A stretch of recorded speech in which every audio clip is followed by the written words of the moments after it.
அடுத்து which of the following actions will not help in reducing the random error. நம்ம இதுக்கு முன்னாடி தான் பார்த்தோம். அதாவது எரர்ல டைப்ஸ் ஆஃப் எரர் இருக்கு அப்படின்னு பார்த்தோம். அதுல வந்து என்ன அப்படின்னு பார்த்தீங்கன்னு வச்சுக்கோங்க, 3 விதமான டைப் இருக்கு. 3 விதமான டைப் இருக்குன்னு சொல்லிட்டு அதுல ஒண்ணு தான் என்ன அப்படின்னு பார்த்தீங்கன்னு வச்சுக்கோங்களேன், ரேண்டம் எரர் அப்படின்னு இருக்கா. இப்போ அவங்க என்ன சொல்றாங்கன்னா, இந்த ரேண்டம் எரரை ரெடியூஸ் பண்றதுக்கு எது ஹெல்ப்ஃபுல்லா இருக்காது அப்படின்னு வந்து கேக்குறாங்க. எல்லாமே எக்ஸாம்ல கேட்ட கேள்விதான். Taking reading under controlled condition. Control கண்டிஷன்ல வச்சதுனால ரேண்டம் எரர் ரெடியூஸ் ஆகும்னு நமக்கு தெரியல, ஹோல்ட் பண்ணிக்கலாம். கேலிபிரேட்டிங் த இன்ஸ்ட்ருமெண்ட். நான் ஆல்ரெடி சொல்லிருக்கேன், கேலிபிரேட்டிங் என்பது என்ன அப்படின்னு பார்த்தீங்கன்னு வச்சுக்கோங்க, ஒரு இன்ஸ்ட்ருமெண்ட் இருக்கு.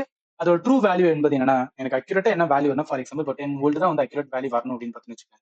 பட் நான் ஒரு இன்ஸ்ட்ருமெண்ட்டை செக் பண்ணும்போது அது 9.8 தான் வருது. அப்ப என்ன பண்ணுவேன் அப்படின்னா, என்னோட ட்ரூ வேல்யூ 10 வோல்ட் 9.8 இருக்குன்னா அந்த இன்ஸ்ட்ருமெண்ட் நான் கொஞ்சம் சரி பண்ணுவேன். ஓகே, அது வந்து 9.8 தான் வந்துகிட்டே இருக்கு. அப்ப என்ன பண்ணணும், அதுல வந்து சில ப்ராப்ளம் இருக்கு. நான் கம்பேர் பண்றேன்.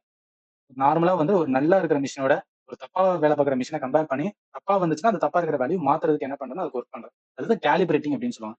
ஸோ இன்ஸ்ட்ருமெண்ட் நான் கேலிபிரேட் பண்றது மூலம், கருவியை அளவீடு செய்து சரி செய்வதன் மூலம் ரேண்டம் எரர் வந்து ரெடியூஸ் ஆகுமா அப்படின்னு பார்த்தா நம்மளால சொல்ல முடியாது. இது உள்ள இருக்கட்டும்.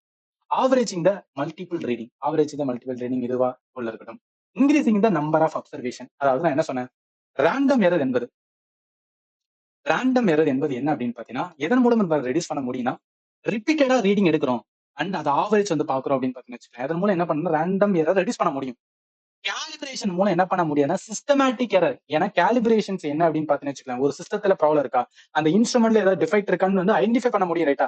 அதான் கேலிபிரேஷன். கேலிபிரேஷன் என்பது நல்ல ஒரு இன்ஸ்ட்ருமெண்ட் இருக்கு, ஒரு வந்து என்னன்னா கொஞ்சம் வந்து என்ன ப்ராப்ளமேட்டிக் இன்ஸ்ட்ருமெண்ட் இருக்கா, நான் ரெண்டையும் என்ன பண்ணுவேன் அப்படின்னு பார்த்தீங்கன்னா, கம்பேர் பண்ணி அதுல இருக்கிற எந்த எந்த இன்ஸ்ட்ருமெண்ட் தப்பா வேலை பார்க்குதோ அதை நான் சரி பண்ணுவேன். அதுக்கு கேலிபிரேஷன் வந்து யூஸ்ஃபுல்லா இருக்கும். அப்ப அந்த கேலிபிரேஷன் யூஸ்ஃபுல்லா இருக்குது எதுல இருக்கும், சிஸ்டமேட்டிக் எரர். ஏன்னா சிஸ்டமேட்டிக் எரர்ல தான் ஒரு இன்ஸ்ட்ருமெண்ட் டிஃபெக்ஷன் இருக்கும். அதனால என்ன வரும் அப்படின்னு பாத்தீங்கன்னா, இந்த கொஸ்டினுக்கு ஆன்சர் வந்து கேலிபிரேஷன்ஸ் வந்து கண்டிப்பா யூஸ் பண்ண முடியாது. பட் மிச்சம் இருக்கிற 3 இருக்கு பாத்தீங்களா, அது ஆல்மோஸ்ட் என்ன பண்ணலாம் அப்படின்னு பார்த்தா யூஸ் பண்ண முடியும். அதன் மூலம் ரேண்டம் எரர் ரெடியூஸ் பண்ண பார்க்கலாம். அப்ப ரேண்டம் எரர்னா என்ன நம்ம பார்த்தோம். ரேண்டம் எரர் என்பது நம்மளால ப்ரிடிக்டபிளே பண்ண முடியாது. அதாவது அன்பிரிடிக்டபிளா இருக்கும். அதாவது நான் வேல்யூ எடுக்கிறேன். அந்த வேல்யூ என்னன்னா ஒவ்வொரு டைம் எடுக்கும்போது அது ஒவ்வொரு வேல்யூ காமிச்சுக்கிட்டே போகுது அப்படின்னு பார்த்தீங்கன்னு வச்சுக்கோங்களேன். அப்ப நான் என்ன பண்ணுவேன்னா, ஒவ்வொரு டைம் எடுக்கும்போது என் ஒவ்வொரு விதா மோதுன்னா, மேபி மேபி என்னன்னா ஒரு கண்ட்ரோல் கண்டிஷன் இல்லாம இருக்கலாம், ரைட்டா? அப்ப நான் கண்ட்ரோல் கண்டிஷன் கொண்டு வரும்போது என்னன்னா இந்த ரேண்டம் எரர் குறையும், ரைட்டா? ஒரு கண்ட்ரோல் கண்டிஷன்ஸ் வந்து கரெக்ட்டா எல்லா வாட்டி ரீடிங் எடுக்கும்போது கண்ட்ரோல் கண்டிஷன் எடுக்கிறேன் அப்படின்னா மேபி குறைய ஆரம்பிக்கலாம். அண்ட் நான் என்ன பண்றேன், நிறைய ரீடிங் எடுக்கிறேன், அதோட ஆவரேஜ் பாக்குறேன். சோ அப்ப என்ன பண்ண முடியும், ஓகே ஆவரேஜ் ஆல்மோஸ்ட் வந்தா கூட நான் ரேண்டம் எரர் வந்து ரெடியூஸ் பண்ண பார்ப்பேன். இல்ல நம்பர் ஆஃப் அப்சர்வேஷன் இன்க்ரீஸ் பண்ணுவேன். நான் நிறைய அப்சர்வேஷன் பண்ண மேபி என்ன ஆகும்னா அது சரியாக வாய்ப்பு இருக்கு. அதனால என்ன ஆகும்னா ரேண்டம் எரர் குறைக்கலாம். காலிபரேஷன் மூலம் என்னன்னா சிஸ்டமேட்டிக் எரர் தான் நம்மளால கம்மி பண்ண முடியுமே தவிர ரேண்டம் எரர் கம்மி பண்ண முடியாது. கொஸ்டினுக்கு ஆன்சர் இதான்.